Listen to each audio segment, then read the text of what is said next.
સુરતમાં ખાડીપુર રોકવા માટે નિર્ણય લેવામાં આવ્યો છે। ખાડીની પહોળાઈ 40 મીટરને બદલે 60 મીટર કરવાનો નિર્ણય ગઈકાલે ગાંધીનગરમાં મળેલી બેઠકમાં આ નિર્ણય લેવામાં આવ્યો છે। નાણામંત્રી અને પુરવઠા મંત્રીના અધ્યક્ષસ્થાને બેઠક મળી હતી। એસએમસીના સિંચાઈ વિભાગે પ્રભાવિત વિસ્તારોનું પ્રેઝન્ટેશન કર્યું હતું।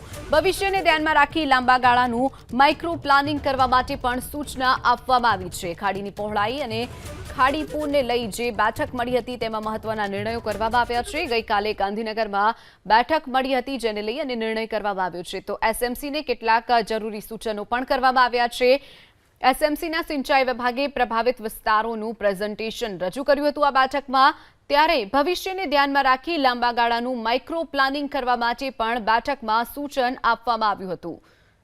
સુરતમાં ખાડીપુર રોકવા માટે નિર્ણય લેવામાં આવ્યો છે। ખાડીની પહોળાઈ 40 મીટરને બદલે 60 મીટર કરવાનો નિર્ણય ગઈકાલે ગાંધીનગરમાં મળેલી બેઠકમાં આ નિર્ણય લેવામાં આવ્યો છે।